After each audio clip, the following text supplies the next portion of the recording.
This fight has always been about timing, not just in terms of punches, but in when it was made.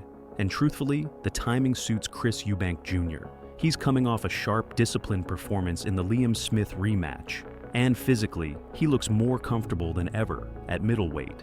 Conor Benn, on the other hand, is stepping into unknown territory against a bigger man with more tools and more high-level experience. Tactically, Eubank has the advantage in multiple areas. First and foremost, distance control. He uses a long jab and educated footwork to maintain range. Against smaller, aggressive fighters like Benn, that's crucial. He won't need to chase the fight. He'll let Benn come to him, where he can time him, tie him up when needed, and pick his shots. One of Eubank's most underrated assets is his uppercut in close quarters, a shot tailor-made for someone like Benn, who dips and explodes forward with hooks. Defensively, Eubank is more refined now than he was earlier in his career. Under the influence of Roy Jones Jr., even though they've now parted ways, he's developed better patience, head movement, and counterpunching. Against Liam Smith, he showed an ability to fight off the back foot and re-establish control, something Benn hasn't had to face yet. Benn's aggression works well against flat-footed or aging opponents. But when the target is moving, feinting, and varying the rhythm, that forward momentum can be turned against him. Benn's style is built on explosiveness, short bursts, big hooks, and constant pressure. But that works best when he can bully his opponent physically. Against Eubank, that dynamic flips.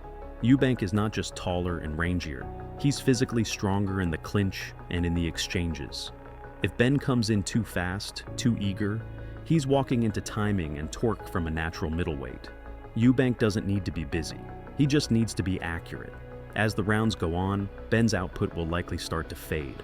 That's when Eubank comes alive. He's never been a fast starter, but he builds.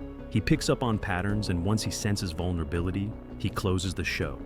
Expect him to start letting the combinations go in the middle rounds, especially once Benn's head movement slows and his hands start to drop. The real separator here is composure under fire. Benn hasn't been in deep waters. He hasn't had to think his way through a tactical chess match against someone who can box and bang. Eubank has, he's lost, he's adjusted, he's evolved. And in a fight like this, where raw power meets ringcraft, that matters. So, the pick is Chris Eubank Jr. by late stoppage, somewhere between rounds 8 and 10. The early rounds might be tense and competitive, but once Eubank starts reading Benn's rhythm and walking him onto shots, the momentum will shift.